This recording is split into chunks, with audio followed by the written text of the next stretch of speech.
আপনি কি খুশিতে কান্না করতে চান? তাহলে এই ভিডিওটা দেখে যান।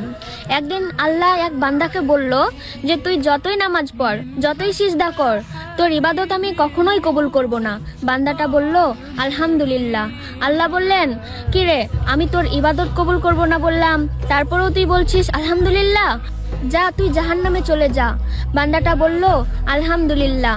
কিরে, তোকে জাহান্নামে চলে যেতে বললাম, তারপরেও তুই বলছিস আলহামদুলিল্লাহ, ব্যাপার কি? বান্দাটা বলল, হে আল্লাহ, জান্নাতও আপনার, জাহান্নামও আপনার।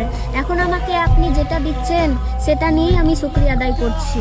তখন আল্লাহ বলল যে তুই কি জানিস না জাহান্নামের কষ্টটা কতটা ভয়ঙ্কর, কতটা যন্ত্রণাময়? তুই সেখানে অনেক কষ্ট পাবি, অনেক কষ্ট পাবি। বান্দাটা বলল, হে আল্লাহ, যেখানে আমি আছি সেখানে আপনি আছেন, সেখানে যদি আমি কষ্ট পাই তাহলে কেমন দেখা যায়?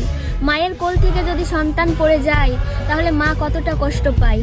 আমি জানি আমি জাহান্নামে পড়ার সাথে সাথে আপনি অনেক কষ্ট পাবেন। আপনার নামে না রহমান আছে, আপনার নামে না রহিম আছে, আপনি না দয়ার সমুদ্র। তখন আল্লাহ বলল, হে বান্দা, আমি তোর কথার প্রেমে পড়ে গেছি। তোর জন্য জাহান্নাম নয়, তোর জন্য জান্নাত আমি ওয়াজিব করে দিলাম। তুই এখনই জান্নাতে চলে যা। দেখেন আমাদের আল্লাহ কতটা দয়াশীল, আমাদেরকে আল্লাহ কতটা ভালোবাসে। তো এই ভিডিওটা দেখে তোমাদের যদি মন জয় করে নেয় তো ভিডিওটা অবশ্যই শেয়ার করে অন্যজনকে দেখার সুযোগ করে দিবেন।